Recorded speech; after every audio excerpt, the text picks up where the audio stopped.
हर कोई एक apocalyptic survival game में पहुंच गया था। लोग सुपर पावर्स के लिए पागलों की तरह लड़ रहे थे। मैं अकेला ऐसा था जिसने अनलिमिटेड मनी चुना। सब लोग मुझ पर हंसे और मुझे बेवकूफ कहा। उन्होंने कहा कि एपोकलिप्स में कैश की कोई कीमत नहीं होगी, लेकिन उन्हें कुछ पता ही नहीं था। ज़ॉम्बीज नहीं थे, सुपर पावर्स वाले जिंदा इंसान कहीं ज्यादा खतरनाक सिस्टम की घोषणा गूंज उठी। हम 300 खिलाड़ियों को सीधे गेम में उतार दिया गया है। सिस्टम ने बताया कि हम सभी असल दुनिया में मर चुके थे। जिंदगी का दूसरा मौका पाने के लिए हमें इस अपोकैलिप्टिक गेम के अंत तक जिंदा रहना होगा। फिर अगला चरण आया, स्टार्टिंग आइटम्स चुनने का समय। मैंने शेल्फ पर मौजूद चीजों पर सरसरी नजर डाली। ज्यादातर अलग अलग सुपर पावर्स थीं। बाकी खिलाड़ी उन्हें हथियाने के लिए पागलों की तरह लड़ रहे थे। मैं सीधे लिस्ट के आखिरी पन्ने पर गया। सबसे नीचे मुझे एक सिक्का दिखा जिस पर लिखा था एंडलेस वेल्थ। मैंने 2 बार नहीं सोचा, मैंने उसे तुरंत उठा लिया।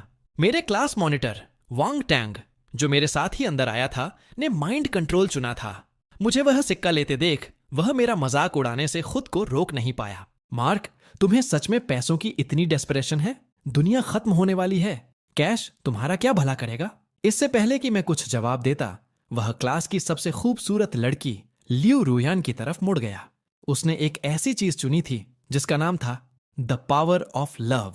मैं हर इंसान को अपने प्यार में पागल कर सकती हूँ, यहां तक कि ज़ॉम्बीज भी मुझ पर मोहित हो जाएंगे। सच्चे प्यार की सुरक्षा के साथ मैं तो पक्का जिंदा बचूंगी, उसने कहा। जब सभी आइटम्स चुन लिए गए तो सिस्टम फिर से बोला। उसने हर किसी एबिलिटीज को ट्रेन करने और आने वाले युद्ध की तैयारी के लिए 1 साल का समय दिया। एपोकलिप्स मोड आधिकारिक तौर पर 12 महीने बाद शुरू होने वाला था। सिर्फ एक विजेता इस गेम से बाहर निकल पाएगा। सिर्फ आखिरी जिंदा बचने वाला ही ग्रैंड प्राइज जीत सकता था। यह नियम सुनते ही हर किसी के चेहरे के भाव तुरंत बदल गए। जिन लोगों ने टीम बनाने का प्लान किया था, वे अब एक दूसरे को शक की नजरों से देखने लगे। इस सर्वाइवल गेम में कोई दोस्त नहीं था, हर कोई दुश्मन था। मैंने 1 सेकंड भी बर्बाद नहीं किया। मैं वहां से निकल गया और तुरंत अपना अपोकैलिप्टिक सर्वाइवल प्लान शुरू कर दिया। वर्ल्ड मैप देखा। पैसिफिक ओशन में एक अलग थलग पड़े आइलैंड पर अपनी नजरें टिका दी। यह किसी फॉल्ट लाइन पर नहीं था, प्रमुख तूफानी क्षेत्रों से बाहर था। यहां एक प्राकृतिक समतल जगह थी, एयर स्ट्रिप बनाने के लिए एकदम सही थी, और यह ऐसे पहाड़ों से घिरा हुआ था जो प्राकृतिक ढाल का काम कर सकते थे। $1 बिलियन फेंके और उस आइलैंड को सीधे खरीद लिया। मैंने कैजुअली उसका फ्यूचर आइलैंड रखा और दावा किया कि मैं इसे टूरिज्म के लिए डेवलप कर रहा हूं। मैंने एक ही बार में 10 विशाल क्रूज शिप्स खरीदे, उन एनपीसीज के साथ कंस्ट्रक्शन कॉन्ट्रैक्ट साइन किए और सारा भारी मशीनरी और बिल्डिंग मटेरियल आइलैंड पर भेज दिया। मैंने एनपीसी एग्जीक्यूटिव्स से सख्त NDAs non disclosure agreement sign करवाए, यहां तक कि उन्हें भी नहीं पता कि फ्यूचर आइलैंड असल में कहां है। क्रूज शिप्स के फ्यूचर आइलैंड पहुंचने के बाद वर्कर्स ने एक कच्ची हवाई पट्टी बनाना शुरू कर दिया। फिर मैंने हर जगह से कंस्ट्रक्शन वर्कर्स को लाने के लिए 100 चार्टर्ड प्लेन्स बुक किए। उन वर्कर्स ने फ्यूचर आइलैंड को दुनिया की नजरों से छिपाए रखने के लिए दिन रात खून पसीना एक किया। मैंने पहले सिग्नल जैमर्स खरीद ली थे और सभी वर्कर्स के फोन जब्त कर लिए थे। मैंने आइलैंड पर 10 अल्ट्रा रीइंफोर्स्ड फोर्ट्रेसेस बनवाए। सारा मटेरियल टॉप ग्रेड और सबसे ऊंचे स्टैंडर्ड का था। इन्हें 12 रिक्टर स्केल के भूकंप को सहने के लिए बनाया गया था। हर किले का कमुफ्लाज्ड था। सैटेलाइट्स ऊपर से कुछ भी नहीं पकड़ सकती थीं। लेकिन यह सब तो बस ध्यान स्मोक स्क्रीन था।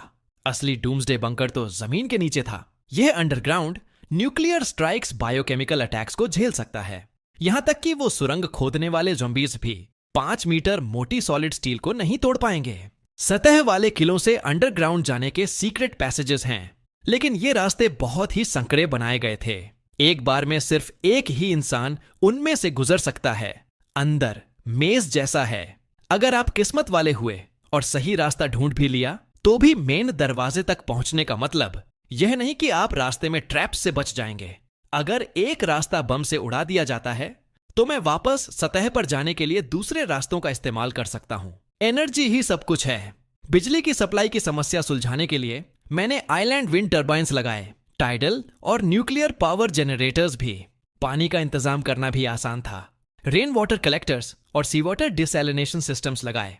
यहां तक कि ग्राउंड वाटर प्यूरिफिकेशन के उपकरण भी मंगवाए। जो कयामत के दूषित पानी को पीने लायक बना सकते हैं। इसके साथ ही instant high temperature sterilisation, instant low temperature sterilisation, ultra violet sterilisation और केमिकल स्टेरिलाइजेशन इक्विपमेंट्स भी थे। एक वेस्ट वाटर ट्रीटमेंट सिस्टम, विशेष रूप से सीवेज को संभालता फ्लडिंग को ध्यान में रखते हुए सभी वाटरप्रूफ्ड बनाया गया ब्लास्ट डोर्स बंद होने पर पूरी एयर टाइट हो जाते हैं। अंडरग्राउंड ड्रेनेज सिस्टम बहुत ही मजबूत है। मैंने कई एयर प्यूरिफिकेशन सिस्टम्स लगाए हैं जिससे अंडरग्राउंड शेल्टर में हमेशा साफ और भरपूर हवा रहे। मैंने 1 ऑक्सीजन कैनिस्टर्स भी जमा कर लिए हैं, बस उस स्थिति के लिए जब मुझे खुद को अंडरग्राउंड शेल्टर में पूरी तरह सील करना पड़े। मैंने 12 कंपार्टमेंट्स बनवाए हैं। अगर 1 या 2 खराब हो जाए तो बाकी काम संभाल सकते हैं। हर कंपार्टमेंट का अपना एक खास काम है। उनमें से 3 कंपार्टमेंट्स में सबसे नई ऑटोमेटेड फार्मिंग टेक्नोलॉजी का इस्तेमाल होता है जो सब्जियां उगाने, मछली पालने और मुर्गियां पालने में सक्षम है। मैंने 2 वेयरहाउस में इतना सामान जमा कर लिया है जो मेरे लिए 10 साल तक काफी रहेगा। दवाइयां, खाना और पानी। जब भी एनपीसीज को मेरे कंस्ट्रक्शन पर शक होता, मैं बस उनका मुंह बंद रखने के लिए टिप्स के तौर पर पैसे फेंक देता। ईगल लैंड गया और भारी हथियार खरीदे जिनमें mobile combat robots reconnaissance drones शामिल थे। और चूंकि मैं इतनी भारी रकम चुका रहा था तो ब्लैक मार्केट के जरिए न्यूक्लियर वॉरहेड्स भी हासिल कर बे में मैंने न्यूक्लियर सबमरीन जेट छिपा रखा था। अंडरग्राउंड बंकर से सीधे सबमरीन डॉक तक जाने के टनल एबिलिटी वाले खिलाड़ियों को आइलैंड तक पहुंचने से रोकने के लिए मैंने असली आइलैंड की जगह आर्टिफिशियल रीफ्स लगवा दी। वहां से आने वाला कोई भी बड़ा जहाज चट्टानों से टकराकर शोर के करीब कोस्ट लाइन के चारों इलेक्ट्रिक फेंसिंग लगा दी और आसपास के पानी में मैंने एक्सप्लोसिव्स बिछा दिए। रेडार सिस्टम्स भी लगा दिए ताकि आइलैंड के करीब आने वाली किसी भी चीज का पता लगाया जा सके और उसे समय रहते तबाह किया जा सके। मैंने आसमान में एक इलेक्ट्रिक ग्रिड खड़ा कर इन्फेक्टेड पक्षी आइलैंड पर न उतर सकें। सिर्फ 1 साल में आइलैंड का डिफेंस सिस्टम पूरी तरह से काम करने लगा था। बेशक अपने दुश्मनों को भटकाने के लिए मैंने दुनिया भर टूरिज्म साइट्स बनाने का एक बड़ा नाटक भी किया ताकि उन खिलाड़ियों को भनक न लगे। वे रिसोर्ट्स असल में बैकअप लोकेशंस थे। मैं बिना फ्यूल भरवाए वहां उड़कर जा सकता था। आखिरी बैच के एनपीसीज को वापस भेजने के बाद आइलैंड पर सिर्फ मैं ही बचा था। मैंने एक स्पेस एक्सप्लोरेशन कंपनी को खरीद लिया और 6000 सैटेलाइट्स का कंट्रोल अपने हाथ में ले लिया ताकि इंटरनेट कनेक्शन चलता रहे। उस 1 साल के दौरान मैंने दुनिया एयरलाइंस शिपिंग कंपनीज को खरीद लिया था। फिर आखिरी हफ्ते में मैंने सभी प्लेन्स और शिप्स को तबाह करने का आदेश दे दिया। पूरी दुनिया जानती थी कि सबसे अमीर आदमी ने लंबी दूरी के ट्रांसपोर्टेशन को तबाह कर दिया है। सभी एनपीसीज को लगा कि वह पागल हो गया है। सिर्फ खिलाड़ियों को समझ में आया ग्लोबल टाइकून उनका ही कंपटीशन था। खिलाड़ियों, चैट इंटरफेस नोटिफिकेशन पॉपअप हुआ। वांग तांग ने मुझसे पूछा, मार्क, वह ग्लोबल टाइकून तुम ही हो, है ना? वही इकलौता था जिसने इन्फिनिट वेल्थ चुनते देखा था, लेकिन मैंने उसे पूरी तरह नजरअंदाज कर दिया। 1 हफ्ते बाद एपोकलिप्स आ गई।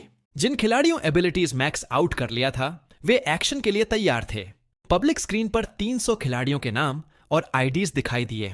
मैं नंबर 99 था, वांग तांग नंबर 61 था, लिu रुयान नंबर 101 थी। अटेंशन, अपोकैलिप्सिस शुरू हो चुका है। ये गेम तब तक चलता रहेगा जब तक कि सिर्फ एक खिलाड़ी न बच जाए। किसी को भी उम्मीद नहीं थी कि अपोकैलिप्सिस दुनिया भर में होने वर्ल्ड वाइड डाउनपोर के साथ शुरू होगा। कई दिनों की लगातार बारिश फ्लडिंग ला दी। फ्यूचर आइलैंड पर भी असर पड़ा, लेकिन आइलैंड इतना छोटा था कि 2 दिन बाद बादल आगे बढ़ गए। मुझे अपने अंडरग्राउंड बंकर में छिपने तक का समय नहीं मिला। एबिलिटी यूजर्स पूरी तरह से हैरान रह गए थे। वे इस दुनिया ब्रोक आए थे।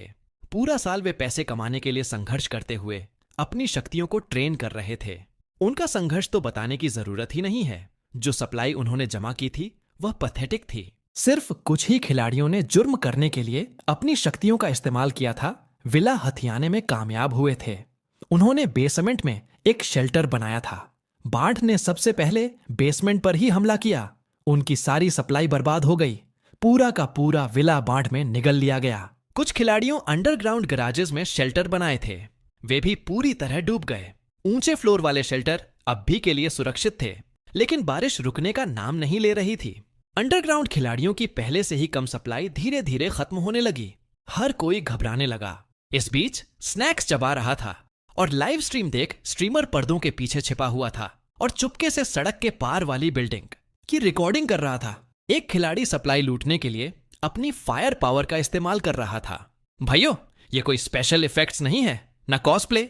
यह एक असली एबिलिटी यूजर है। वह कॉम्प्लेक्स में सिक्योरिटी गार्ड हुआ करता था। अब वह दरवाजों को जलाकर पिघला रहा है। यह उसकी तन्वीन डकैती है। चैट में कमेंट्स की बाढ़ आ गई थी। तो एबिलिटी यूजर सच में होते हैं क्या? इसका मतलब है कि अपोकैलिप्स से आ गया है? स्ट्रीमर संभल कर। जैसे ही वह उस बिल्डिंग का काम तमाम करेगा, उसका अगला निशाना तुम्हारी बिल्डिंग होगी। क्या फायर पावर भरोसेमंद है? फायर पावर वाले खिलाड़ी की किसी ने एनपीसीज को टिप दे स्वॉट कमांडोज का एक रेस्क्यू बोट्स में कॉम्प्लेक्स में घुस आया। उन्होंने बंदूकें तानकर बिल्डिंग को घेर लिया। स्ट्रीमर एक्साइटमेंट से कांप रहे थे। गाइज, मैं पहली बार गन फाइट देख रहा हूं। इस गार्ड की आंख तो कमाल की है। उसने कुछ ही सेकंड्स में स्टील के गेट को पिघला दिया। स्वेट टीम बिल्डिंग में घुस गई। गोलाबारी बहुत तेज थी। अचानक छत से एक आकृति उड़ती हुई निकली और सीधे बाढ़ के पानी में जा गिरी। कुछ ही देर बाद ग्लोबल चैट पर उस खिलाड़ी ग्रे होते देखा। इसका मतलब था कि वह खिलाड़ी मर चुका था। ठीक उसी वक्त चैट विंडो में वांग तांग ने मुझे फिर से मैसेज किया, मार्क, चलो टीम बनाते हैं। देखो, हम पुराने क्लासमेट्स हैं। हमारे नंबर भी एकदम आसपास हैं। अगर हम टीम बना लें तो हम पक्का अंत तक पहुंचेंगे। वह बेशर्मी से मुझे वीडियो रिक्वेस्ट्स भेजता रहा, लेकिन इग्नोर करता रहा।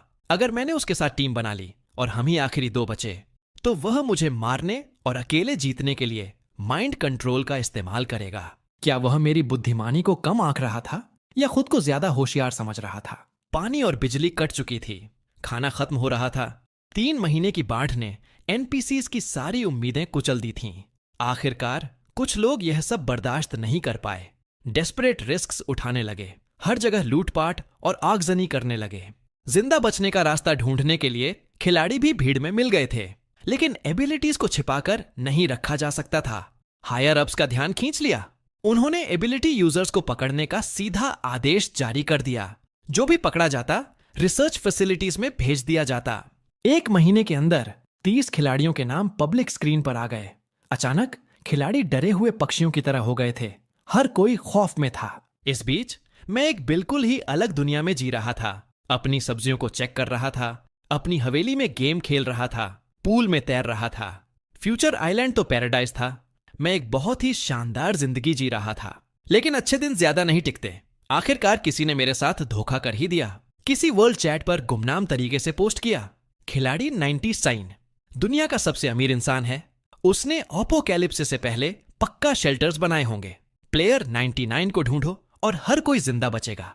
लंबे समय से खामोश वर्ल्ड चैट अचानक फट पड़ी। प्लेयर 99, सामने आओ। तुम अकेले मजे कर रहे हो, जबकि हम सैकड़ों लोग यहां तड़प रहे हैं। इतना क्रूर और शातिर।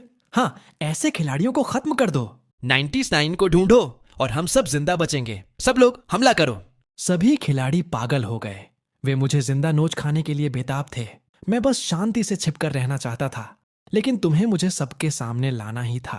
मैंने वर्ल्ड चैट में एक मैसेज भेजा, सब लोग शांत हो जाओ। मैं प्लेयर 99 हूं। तुम्हें शेल्टर चाहिए? मैं तुम्हें शेल्टर दे सकता हूं, लेकिन मैंने सिर्फ 4 देशों में शेल्टर बनाए हैं, ड्रैगन, ईगल, हांस कैंगरू, और हर शेल्टर में ज्यादा से ज्यादा 20 लोग ही आ सकते हैं। मैंने वर्ल्ड मैप पर 4 जगहें मार्क कर दी। तुम लोग 200 से ज्यादा हो। तुम सब तो इसमें फिट नहीं आ सकते। फिर भी मैं तुम्हें शेल्टर का पासवर्ड दे दूंगा। जो पहले आएगा, फर्स्ट कम फर्स्ट सर्व्ड। मेरे पीछे मत आना। जैसे ही मैंने पासवर्ड डाला, हर खिलाड़ी पागलों की तरह भाग पड़ा। अगर वे शेल्टर तक पहले पहुंच गए तो वे बाढ़ से बच जाएंगे। रातों रात कुछ खिलाड़ी पहले ही पहुंच चुके थे। ज्यादातर स्पीड बेस्ड एबिलिटीज थीं। शेल्टर ऊंची जगह पर बनाए गए थे जो बाढ़ के पानी से सुरक्षित थे। जब उन्होंने दरवाजे खोले और अंदर गए तो यह जन्नत में कदम रखने जैसा था। आखिर मैंने ये चारों लेविश बनवाए थे। इनमें हर वह सुविधा थी जो आप सोच फ्रीजर्स फ्रोजन फीस्ट से भरे हुए थे। खिलाड़ी 58 ने गर्व के साथ वर्ल्ड चैट पर लाइव स्ट्रीमिंग शुरू कर दी। शेल्टर से यह उम्मीद नहीं थी। कभी नहीं सोचा था कि यह इतना शानदार होगा। पैसा सच में खुशियां खरीद सकता है। अंदर स्टेक और मटन खा रहे थे, रेड वाइन पी रहे थे। मेज स्वादिष्ट पकवानों से भरी हुई थी। खिलाड़ी 58 ने कहा कि 12 लोग पहले से ही अंदर थे। उन्होंने ड्रैगन किंगडम शेल्टर लॉकडाउन करने के लिए वोट रिसोर्सेज सीमित थे। अब कोई और अंदर नहीं आ रहा था। बाकी खिलाड़ी अभी भी रास्ते में थे। लाइव स्ट्रीम देखकर उनका दिमाग खराब हो गया। शेल्टर के बाहर खिलाड़ियों की लहरें लगातार पहुंचती जा रही थीं। बाढ़ में डूबने या भूखों मरने से तो अच्छा था कि लाइफलाइन को कैसे भी करके हथियाना ही था। जिंदा सर्वाइवल इंस्टिंक्ट ने उन्हें बेताबी की हद तक धकेल दिया था। उन्होंने अंदर वालों से गिड़गिड़ाकर कहा कि वे दरवाजे खोलें, उन्हें अंदर आने दें। लेकिन अंदर के खिलाड़ियों ने पहले ही डेड बोल्टेड कर दिया था। बाहर वाले चाहे दरवाजों और दीवारों पर कितना भी पीट लें या अपनी शक्तियों का इस्तेमाल कर लें, सील्ड हो चुके प्रवेश द्वार को जरा सा भी हिला नहीं पाए। जब अंदर वाले जश्न मना ही रहे थे, मैं अचानक चैट पर पॉपअप हुआ और बोला, क्या उसमें 20 लोगों की जगह नहीं थी?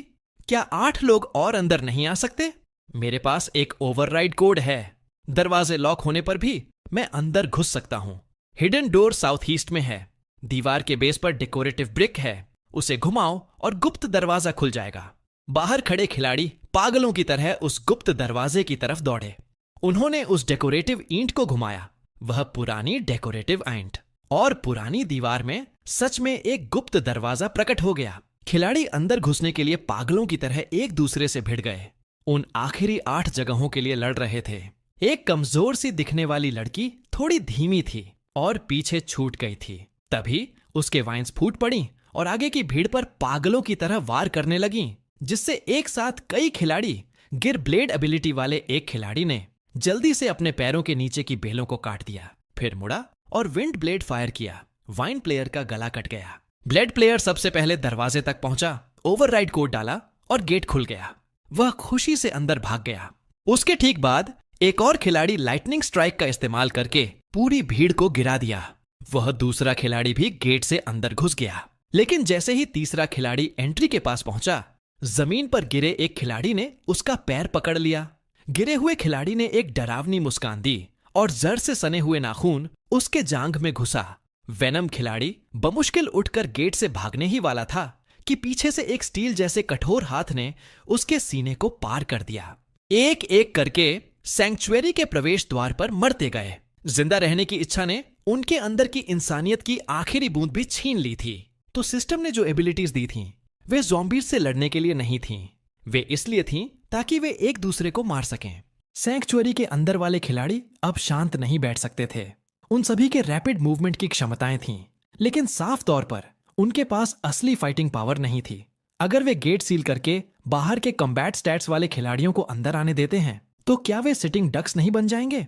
ब्लेड और लाइटनिंग वाले खिलाड़ी जो अभी अभी अंदर घुसे थे, वे यह बात समझ गए। उन्होंने जल्दी से टीम बनाई और बाहर के खिलाड़ियों पर हमला करना शुरू कर दिया। ठीक उसी वक्त पब्लिक स्क्रीन पर संख्या तेजी से बढ़ने लगी। खिलाड़ियों की मौत का आंकड़ा लगातार बढ़ता जा रहा था। ह्यूमन नेचर हर जगह एक जैसी ही होती है। बाकी तीनों सैंक्चुरीज में भी इसी तरह की खूनी डेथ मैचेस छिड़ गई थीं। सर्वेलेंस फीड्स में मैं वांग तांग को कहीं नहीं देख पाया। वैसे भी वह कभी किसी सैंक्चुअरी में जाता ही क्यों? किस्मत से वांग तांग ने उसी वक्त मुझे मैसेज किया, मार्क, हमें देखो, एलाइड नहीं किया, फिर भी हम कितनी अच्छी तरह मिलकर काम कर रहे हैं। हम एलाइज बनने के लिए ही पैदा हुए हैं। क्या तुम्हें मेरी पहचान उजागर करने में जरा भी शर्म नहीं आई? मुझे खतरे में डालना, यह सब तुम्हारा किया धरा था। मैंने जवाब दिया। इतने नाराज मत हो, उसने कहा। अगर मैंने वह प्लान नहीं बनाया होता तो हम उन खिलाड़ियों को उनकी मौत के मुंह में कैसे भेज पाते? तुम्हें मेरे कंपटीशन को साफ करने के लिए मेरा शुक्रिया अदा करना चाहिए। जब हम बात कर रहे थे, सैंक्चुअरी पूरी तरह भर चुकी थी। गेट अपने आप सील हो गया। बाहर खून की नदियां बह रही थीं। जो लोग अंदर नहीं जा पाए थे, वे अभी भी बेकार में संघर्ष कर रहे थे। अंदर वाले खिलाड़ी जश्न मना रहे थे। उन्हें अंदाजा भी नहीं था कि उनके साथ क्या होने वाला था। मैं मुस्कुराया। यह क्या हो सकता है? मैंने मुस्कुराते हुए वांग तांग से कहा, यह अफसोस की बात है कि तुम सैंक्चुअरी में नहीं हो। यह कहते ही मैंने एक बटन दबा दिया। एक ही पल में अंदर दबाए गए एक्सप्लोसिव्स फट गए। शॉकवेव ने शेल्टर के बाहर बचे हुए खिलाड़ियों को भी चीर कर रख दिया। धमाके के बाद खिलाड़ियों की संख्या 116 कम हो गई। सिर्फ 51 खिलाड़ी बचे थे। काफी देर बाद वांग तांग ने आखिरकार मुझे एक मैसेज भेजा, मैंने तुम्हें असिस्ट के लिए शुक्रिया, वरना इतने सारे खिलाड़ियों को एक शेल्टर में इकट्ठा करना लगभग नामुमकिन था। जो खिलाड़ी बिना प्लेन या शिप के फ्यूचर आइलैंड तक पहुंच सकते थे, वे अब खत्म हो चुके थे। मैं पिछले 1 साल से यही प्लान कर रहा था कि उन्हें एक साथ कैसे खत्म किया जाए। वे शेल्टर्स ही उनकी कब्रें बन गए। शेल्टर के धमाकों की खबर इतनी जल्दी न्यूज में नहीं आ सकती थी। बाकी बचे खिलाड़ियों को कोई अंदाजा नहीं था कि क्या हुआ है। लेकिन वांग तांग को तुरंत पता चल गया, जिसका मतलब था कि वह दूर से सब कुछ देख रहा था। तभी सिस्टम ने मुझे एक मैसेज भेजा, किल्स वाला खिलाड़ी बनने पर बधाई, आपको एक एक्स्ट्रा रिवॉर्ड मिलता है। मैं मुस्कुराए बिना नहीं रह सका। देखो, इस अपोकैलिप्स में जीत सर्वाइवल ऑफ द फिटेस्ट की ही होती है। 4 महीने बाद बाढ़ का पानी धीरे धीरे कम हुआ और डूबी हुई जमीन फिर से दिखाई देने लगी। सबने राहत की सांस ली, यह सोचकर डिजास्टर अब खत्म हो चुकी है। लेकिन उन्हें अंदाजा नहीं था कि बाढ़ अपने प्लेग भी लेकर आई थी। कई मरे हुए एनपीसीज ज़ॉम्बीज में बदल गए। फर्स्ट स्टेज अपोकैलिप्टिक फ्लड को पार करने वाले 101 खिलाड़ियों को बधाई। अगला है दूसरा चरण, अपोकैलिप्टिक ज़ॉम्बीज।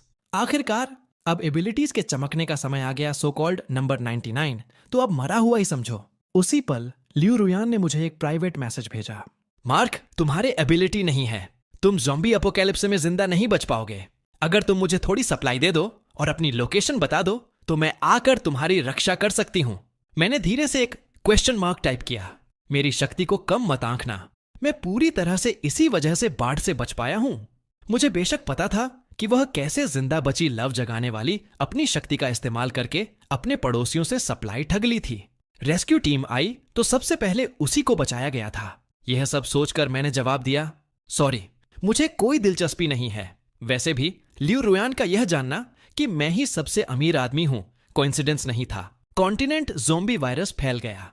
चूंकि मैंने प्लेन्स और शिप्स पहले ही तबाह कर दिए थे, जिससे प्रशांत महासागर, पैसिफिक आइलैंड नेशंस, अंटार्कटिका तक जाने ट्रांसमिशन रूट्स कट गए थे। बेसिक ज़ॉम्बीज से निपटना मुश्किल नहीं था, लेकिन वायरस बहुत ही तेज रफ्तार से फैल रहा था। बार बार फैलने के बाद म्यूटेशंस दिखने लगे।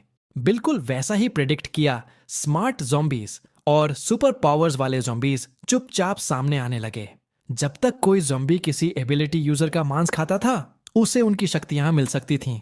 खिलाड़ियों को समझ आ गया अलायंसेस के वे मर जाएंगे, इसलिए उन्होंने एक साथ मिलकर ज़ॉम्बीज के हमलों को रोकने बेसेस बनाना शुरू कर दिया। लेकिन ये बेस सिर्फ ज़ॉम्बीज से ही नहीं लड़ते थे, वे एक दूसरे से भी लड़ते थे, सप्लाई और जिंदगियों के लिए भिड़ते रहते थे। ज़ॉम्बी वायरस को देखते हुए मुझे फ्यूचर इन्फेक्टेड मछलियों को पहुंचने से रोकने के लिए समुद्र में स्टील नेट्स लगाने पड़े। आसमान में इलेक्ट्रिक ग्रिड्स लगा दिए गए थे, जिससे पक्षियों को उतरने से रोका जा सके। सूरज की रोशनी कुछ मध्यम सी लग रही थी। बारिश के दिनों में मैं अपने अंडरग्राउंड बंकर में छिप जाता था। जब मशीनों से टेस्टिंग के कंफर्म हो जाता कि बारिश का पानी साफ है, तभी मैं बाहर निकलने का जोखिम उठाता था। मेरे ऊपर ज़ॉम्बी वायरस का बस इतना ही असर पड़ा था। जमीन लैंड बेस्ड नेटवर्क्स बहुत क्रैश हो चुके थे। एनपीसी संदेश भेजने के लिए सिर्फ रेडियो का इस्तेमाल कर सकते थे, लेकिन मैं उन पुरानी कबाड़ चीजों से कोई मतलब नहीं रखता था। मेरे ऊपर मौजूद हजारों सैटेलाइट्स मुझे रियल टाइम में देखने की इजाजत देते थे। मुझे पहले से ही अंदाजा था कि पक्षी इस वायरस को फैलाएंगे। जब वायरस कमजोर द्वीपीय देशों में पहुंचा तो पूरा का पूरा द्वीप एक ही झटके लिविंग हेल बन गया। खिलाड़ियों की संख्या एक एक करके गिरती रही। इस बार यह संख्या 30 तक पहुंच गई। लेकिन ठीक उसी वक्त एक mutated bird zombie future island के पानी के ऊपर से उड़ा।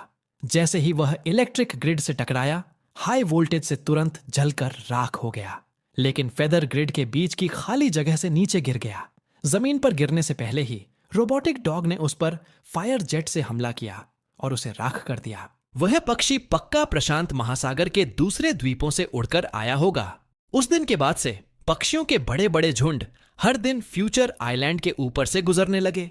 इलेक्ट्रिक ग्रिड पक्षियों की लाशों से भर गया था। रोबोट्स पूरे आइलैंड पर पेट्रोलिंग करने, पक्षियों की लाशों को जलाने और ग्रिड को साफ करने स्वैम्प्ड रहते थे। अगर फ्यूचर आइलैंड की हालत इतनी खराब थी तो आप सोच ही सकते हैं कि बाकी जगहें कैसी होंगी। मैंने समुद्र के किनारे डेली बीच वॉक्स छोड़ दी और हमेशा के लिए अंडरग्राउंड बंकर में शिफ्ट हो गया। न्यू ईयर्स है, लेकिन दुनिया में किसी का भी जश्न मनाने का मन नहीं है सिवाय मेरे। मैं अपना न्यू ईयर्स डिनर खा रहा था और अपोकैलिप्सिस से पहले का आखिरी स्प्रिंग फेस्टिवल गाला देख रहा था। मैंने अपने पुराने परिवार के बारे में सोचा, लेकिन अब मैं ही अकेला बचा था। अंदर से खालीपन महसूस न करना मुश्किल था। मुझे वापस जाना ही था। मुझे आखिरी लास्ट वन स्टैंडिंग बनना ही था। मैंने अपने न्यू ईयर डिनर की एक फोटो क्लिक की और वांग तांग को भेज दी। 1 मिनट बाद वांग तांग ने मेरी फोटो वर्ल्ड चैट पर पोस्ट कर दी। मैं सोच ही सकता था कि कैसे खिलाड़ी इसे देखकर पागल हो गए होंगे। गुस्से से भरे कमेंट्स की बाढ़ आ गई। प्लेयर 99 बहुत मजे में जी रहा है। लानत है, हमें एक वक्त का गर्म खाना भी नसीब नहीं हो रहा और उसके पास पूरा पकवान सजा है। ज्यादा घमंड मत कर, अगर मैंने तुझे ढूंढ लिया तो तुझे जान से मार दूंगा। मुझे कोई फर्क नहीं पड़ता था, मैं इंतजार करूंगा अगर तुम मुझे ढूंढ पाओ। मैंने अपना कंप्यूटर खोला और उन 30 प्रोफाइल्स निकाली जिन्हें मैंने इकट्ठा किया था। उन्हें कोई अंदाजा नहीं था कि अपोकैलिप्सिस से पहले ही मेरी नजरें हर जगह थीं। मेरे मर्सिनरीज ने दुनिया भर में बिखरे हुए खिलाड़ियों को ढूंढ निकाला था और उन पर लंबे समय तक निगरानी रखी थी। मैं हर खिलाड़ी की शक्तियां और कमजोरियां जानता था। अपोकैलिप्स से आने के बाद मर्सिनरीज मेरे द्वारा जमा की गई सप्लाई के दम पर जिंदा बचे थे। वे मेरे लिए काम करते रहे और मैंने उनके लिए अनलॉक कर दी। पैसा ही दुनिया को चलाता है। अपोकैलिप्स में सप्लाई ही करेंसी थी। मेजर पावर्स उभर कर सामने आई थी। द मिलिट्री, उनके पास हथियारों का एक बड़ा जखीरा और एक ऐसा बेस था जिसे भेदा नहीं जा सकता था। वांग तांग ने माइंड कंट्रोल का इस्तेमाल कमांड अपने हाथ में ले ली थी। ज़ॉम्बीज थे, उनके बीच ज़ॉम्बी किंग उभर आया था। वह एबिलिटी यूजर्स ज़ॉम्बीज और खिलाड़ियों को मारकर ताकत हासिल कर रहा था। लियू रुएहान उस ज़ॉम्बी किंग के साथ थी, बिलवेड कंपेनियन बनकर। गैंग्स थीं। वायरस फैलने से पहले ही खिलाड़ी एक होवंदरीठीस दुनिया के सबसे खतरनाक और उथल पुथल वाले देश में पहुंच गया था। अपनी शक्तियों का इस्तेमाल करके उसने गैंग्स को अपने अंडर में कर लिया था।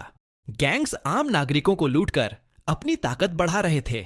बाकी बचे 26 खिलाड़ी फैक्शंस में शामिल हो गए थे। खिलाड़ी 100 ग्रेविटी को कंट्रोल करने की शक्ति थी, जो कि बहुत ही ताकतवर थी। 1-on-1 कॉम्बैट में कोई भी खिलाड़ी उसे हरा नहीं सकता था। फिर भी सच तो यह था कि गैंग्स वीकेस्ट फोर्स थे। स्टाइलस से प्लेयर 1.28 एवेटार पर टैप किया। सबसे पहले तुम्हारा ही नंबर आएगा। तभी सिस्टम का अलर्ट फिर से गूंज उठा। 30 खिलाड़ी जिंदा डिफिकल्टी बढ़ रही है। लेवल 3 द फ्रोजन कॉन्टिनेंट में प्रवेश। कोई ब्रोकन डाउन। अपोकैलिप्स को 1 साल 5 महीने हो चुके हैं। सबकी सप्लाई खत्म हो रही है। एक आइस एज और इस ग्रह पर हर कोई मर जाएगा। लियू रुयान ने मुझे चुपके से मैसेज किया, मार्क अपने मैसेज चेक करो। मार्क, जल्दी ही इस ग्रह पर सिर्फ ज़ॉम्बीज ही जिंदा बचेंगे और मैं भी जिंदा बचूंगी। तुम मुझे रिजेक्ट करने पर पूरी जिंदगी पछताओगे। फिर उसने ज़ॉम्बी किंग के साथ अपनी एक फोटो भेजी। इसे देखकर मैंने मजाक स्नियर्ड, अगर ऐसा है तो मैं लव बर्ड्स को एक साथ ही मौत के घाट उतार दूंगा। आइस एज प्लेनेट को अपनी चपेट में ले लिया। यहां तक ट्रॉपिकल आइलैंड भी इससे बच नहीं पाया। फ्यूचर आइलैंड पर एक ब्लिजर्ड आया। हवा में पावर ग्रिड इसका सबसे पहला शिकार हुआ। विंड और टाइडल पावर प्लांट्स को भी भारी नुकसान पहुंचा। खुशकिस्मती से अंडरग्राउंड किले का बैकअप न्यूक्लियर प्लांट अभी भी चल रहा था। गैंग्स टूटे। उन्होंने नागरिकों रिसोर्सेस लूट ली थीं। उनके अंदर की अनबन बढ़ने लगी। लगातार झगड़े होने अवेकेंड प्लेयर्स एक एक करके मरने लगे। वर्ल्ड चैनल के जरिए प्लेयर 128 को प्राइवेट मैसेज किया, क्या ख्याल है हम दोनों टीम बना लें? मैंने तुम्हारे इलाके में हर जगह सप्लाई गार्ड रखी है, उन तक पहुंचो और तुम जिंदा बच जाओगे। प्लेयर 128 ने थोड़ी ही देर बाद जवाब दिया, तुम्हें क्या चाहिए? मैं तुम पर भरोसा क्यों करूं? मैं चाहता हूं कि तुम ज़ॉम्बी किंग को खत्म करो। साइंटिस्ट टीम ने ज़ॉम्बीज क्योर तैयार किया है, बस इसे स्प्रे करो और वे गायब हो जाएंगे। मैंने आगे कहा, जैसा कि तुम्हें पता है मेरा कॉम्बैट स्टैंड 0 है। यह सब सोचने के बाद 30 अवेकेंट प्लेयर्स में तुम सबसे ताकतवर हो। सिर्फ तुम ही यह कर सकते हो। हम इंसान ठंड से डरते हैं, ज़ॉम्बीज नहीं डरते। यह जितना लंबा खिंचेगा उनके जीतने के चांस उतने ही बढ़ेंगे। मेरे पास कितनी भी सप्लाई क्यों ना हो, एक दिन वह भी खत्म हो जाएगी। तब ज़ॉम्बी किंग के साथ वाली प्लेयर 1001 फाइनल विनर बन जाएगी। ज़ॉम्बी किंग बहुत ताकतवर है। इलाज के बिना कोई भी अवेकेंड प्लेयर उसे नहीं मार सकता। मेरे पास इलाज है, तुम्हारे पास शक्तियां हैं। चलो टीम बनाते हैं और ज़ॉम्बीज को खत्म करते हैं। 128 का भरोसा जीतने के लिए मैंने कुछ सप्लाई के साथ ज़ॉम्बी क्योर की खेप डिलीवर करने के लिए अपने मर्सेनरीज भेजे। गैंग्स ने उस क्योर को एक ज़ॉम्बी पर इस्तेमाल किया। ज़ॉम्बी दर्द से चीखते हुए खून के एक तालाब में पिघल गया। उनका प्यूरिफाई हो गया। 128 लालच टेम्प्टेड। अगर सिर्फ वह और मैं इस दुनिया में बचे तो मुझे मारना उसके लिए बहुत आसान होगा। उसके लिए मैं सबसे कमजोर प्लेयर था। मेरे साथ गठबंधन करना बिना किसी शक के उसका सबसे अच्छा विकल्प था। एक रात क्योर से ड्रोन्स हॉर्ड की तरफ उड़े। ज़ॉम्बी किंग लियू रुयान को अपनी बाहों में लेकर सो रहा था। उसकी तेज कीन हियरिंग ने तुरंत कुछ गड़बड़ भांप ली। वह तुरंत बिस्तर से उठा, लेकिन लियू रुयान को टकिन नहीं भूला। भारी मात्रा में क्योर आसमान से बर्फ के साथ मिलकर बरसने लगा। बर्फ के साथ मिलकर यह हर जगह फैल गया। जो ज़ॉम्बीज इस क्यूर की चपेट में आए वे दर्द से चीखने लगे। एक एक करके वे खून में पिघल गए। ज़ॉम्बी किंग गुस्से से पागल हो गया। उसने नीचे छलांग लगा दी। उसकी हथेलियों से बीम्स ऑफ लाइट निकली जिन्होंने ड्रोन्स को चकनाचूर कर दिया। 128 खिलाड़ियों को लेकर हमला करने के लिए आगे बढ़ा। उसने ग्रेविटी पावर एक्टिवेट की और ज़ॉम्बी किंग को जमीन पर जोर से दबा दिया। ताकतवर ज़ॉम्बी किंग अपनी कलाई तक नहीं उठा पा रहा था। कई खिलाड़ी उस पर टूट पड़े। ज़ॉम्बी किंग के गले से एक दहाड़ निकली। अंधेरे में छिपे हुए ज़ॉम्बीज बंदरों की तरह खिलाड़ियों पर कूद पड़े। 128 ने फिर से अपनी ताकत का इस्तेमाल किया। ग्रेविटी की वजह से ऊंची इमारतें टूटकर गिर बोल्डर्स उन ज़ॉम्बीज पर आ गिरे। ज़ॉम्बी किंग भी उनके साथ ही दफन हो गया। 148 के चेहरे पर विक्टोरियस ग्रिन आ गई।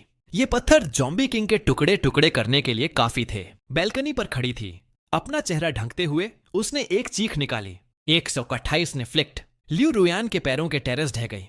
वह ऊंचाई से नीचे गिर पड़ी। उस ऊंचाई से गिरने का मतलब था पक्की मौत। एन मौके पर रबल से बाहर निकला और उसने लियू रुयान को पकड़ लिया। उसी समय उसके एक हाथ थ्रेड्स निकले जिन्होंने 128 को जकड़ लिया। 128 का चेहरा सदमे से पीला पड़ गया। उसे कभी नहीं पता था कि ज़ॉम्बी किंग के पास मूव भी है। ज़ॉम्बी किंग ने उसे धीरे से खींचा। 128 का शरीर तुरंत चकनाचूर हो गया। लेकिन ज़ॉम्बी किंग को इस बात का अंदाजा नहीं था कि 128 के शरीर पर क्योर लदा हुआ था। पैकेट्स फट गए और उसे पूरी तरह अपनी चपेट में ले लिया। लियू रुयान चिल्लाई, बेबसी से देखते हुए कि कैसे ज़ॉम्बी किंग खून के तालाब में पिघल रहा था। वह डर के मारे सुध बुध खो बैठी थी। यह जगह सच हेल बन चुकी थी। वह अपनी जान बचाने के लिए भागी, लेकिन जल्दी ही बर्फ में धंसकर गिर पड़ी। इस बार उसे बचाने वाला कोई नहीं था। किसी और के प्यार पर निर्भर पावर आखिरकार इतनी कमजोर थी कि वह काम नहीं आ सकी। वर्ल्ड चैट पर 12 और खिलाड़ियों ग्रे हो गए। मैंने अपनी नोटबुक में उनके नंबर एक एक करके काट दिए। जब मैं नंबर 128 पर पहुंचा तो उसके नाम के वीकनेस लिखी थी यूनिवर्सल ग्रेविटेशन। लो मैस वाली चीजों को कंट्रोल नहीं कर सकता, जैसे ज़ॉम्बी किंग के सिल्क थ्रेड्स। इंफॉर्मेशन गैप का इस्तेमाल करके ऐसी लड़ाइयां लड़ना पसंद है जिन्हें मैं कभी हार नहीं सकता। इस समय मेरे पास सिर्फ एक ही विरोधी बचा था। वांगतांग मिलिट्री को कंट्रोल कर रहा था। वह इस गेम को खत्म करने के लिए बेताब था। उसने मुझे वर्ल्ड कॉल्ड आउट। यह गेम हमेशा स्मार्ट पीपल के लिए ही था। मार्क, तुमने यहां तक पहुंचने में अच्छा खेला है, लेकिन हर गेम में एक हारने वाला होता है। खुद को अब भी मार लो और टॉर्चर से बख्श दूंगा। मुझे हमेशा से पता था कि तुम्हारे पास मर्सनरीज हैं, लेकिन वे मिलिट्री का मुकाबला नहीं कर सकते। तुम्हारे पास सिर्फ कुछ गंदा पैसा है, लेकिन missiles, aircraft carriers, military aircraft हैं। जहां चाहे छिप जाओ, मैं तुम्हें ढूंढ निकालूंगा। और मैंने चैट में उसे बस फ्लिप्ड हिम ऑफ। वांगतांग माइंड कंट्रोल बहुत ताकतवर था, लेकिन उसमें एक फेटल फ्लॉ थी। उसे अपनी शक्ति फेस टू फेस करना पड़ता था। जब तक मैं अपने अंडरग्राउंड बंकर में था, वह अपनी शक्ति से मुझे छू भी नहीं सकता था। लेकिन मुझे इस बात का अंदाजा नहीं था। उसने फ्यूचर आइलैंड पर मिसाइलें दाग दी। फ्यूचर आइलैंड पर मिसाइलों की बारिश होने लगी। काफी देर बाद भी ऑफलाइन नहीं हुआ था। वांगतांग को अपनी आंखों पर यकीन नहीं हो रहा था। मार्क, तुमने तो सच में एक बहुत ही मजबूत छिपने की जगह बना रखी है। तो ठीक है, मैं खुद आकर तुम्हें वहां से घसीटकर बाहर निकालूंगा। वह एयरक्राफ्ट कैरियर से वहां आ गया। एक एयरक्राफ्ट कैरियर के लिए रीफ्स बिछाई थीं। वे कोई मायने नहीं रखती थीं। जब वह फ्यूचर आइलैंड पर उतरा तो स्मोक से ढंका हुआ था। पहाड़ समतल हो गए थे। जमीन क्रेटर्स बन गए। डिफेंसेस मिट चुका था। उसने अंडरग्राउंड बंकर के खुले एंट्रेंस को देखा और ऐसे मुस्कुराया जैसे उसने मुझे पहले ही पकड़ लिया हो। उसने अपने आदमियों को आदेश दिया कि हेवी वेपन से उस प्रवेश द्वार पर हमला करें। कई बार भारी गोलाबारी के बाद दरवाजा उड़ गया और अंदर का रास्ता दिखाई देने लगा। मैंने तुरंत उसे एक वीडियो कॉल रिक्वेस्ट भेजी। उसने कॉल उठाया, बड़े ही घमंड से देखते हुए, और उस घने टनल में घूरते हुए बोला, मार्क, अब रहम की भीख मांगने का समय निकल चुका है। उसने अपना सिर हिलाकर अपने आदमियों को अंदर जाने का इशारा किया, यह सोचकर कि वे मुझे वहां से घसीट कर लाएंगे। वीडियो में मैंने बड़ी शांति से अपने पीछे एंडलेस कॉस्मोस की तरफ इशारा किया। तुम्हें किसने कहा कि मैं फ्यूचर आइलैंड पर हूं? अपनी आंखें खोलो और देखो कि मैं असल में कहां हूं। जैसे ही मेरी बात खत्म हुई, फ्यूचर आइलैंड पर न्यूक फट गया। प्लेयर 100 का ग्रे हो गया। सिस्टम से जीत की विक्ट्री ट्यून बजी। प्लेयर 99 को बधाई, सोल विनर हैं। आपने यह गेम पार cleared the game. Wang Tang के लिए एबिलिटी वाला खिलाड़ी काम करता था जो फोटो एग्जैक्ट कोऑर्डिनेट्स निकाल सकता था। यह एक बिल्कुल बेकार शक्ति थी, लेकिन वांग तांग को अच्छी तरह पता था कि इसका इस्तेमाल कैसे करना है। उसने मुझे कई वीडियो रिक्वेस्ट भेजी थी ताकि वह स्क्रीनशॉट लेकर मेरी लोकेशन ट्रैक कर सके, लेकिन मैंने कभी फोन नहीं उठाया। बाद में मैंने न्यू ईयर्स ईव पर उसे एक फोटो भेजी थी। उसने मन ही मन मुझे बेवकूफ कहा होगा, खुशी खुशी मेरी लोकेशन ट्रैक की होगी और इंतजार किया गैंग्स ज़ॉम्बी किंग दोनों खत्म हो जाएं ताकि वह आकर सब कुछ कब्जे में ले सके, और फिर उसने मुझे बम से उड़ाने का फैसला किया होगा। लेकिन मुझे कैसे पता नहीं होता कि उसके पास कौन से खिलाड़ी थे। वह फोटो जानबूझकर उसे फ्यूचर ल्यूर देकर बुलाने लीक की गई थी। फोटो भेजने के बाद मैं फ्यूचर आइलैंड से निकल गया था। सिस्टम ने रिवॉर्ड दिया था, वह था एक बार अपनी सारी सप्लाई के साथ पलक झपकते ही टेलीपोर्ट होने का मौका। बिल्कुल वैसे ही मुझे स्पेस स्टेशन पर टेलीपोर्ट कर दिया गया था, लेकिन सिस्टम ने मुझे वापस पृथ्वी पर जाने का कोई रास्ता नहीं दिया था। रिवॉर्ड का इस्तेमाल बिल्कुल अंत तक नहीं कर सकता था।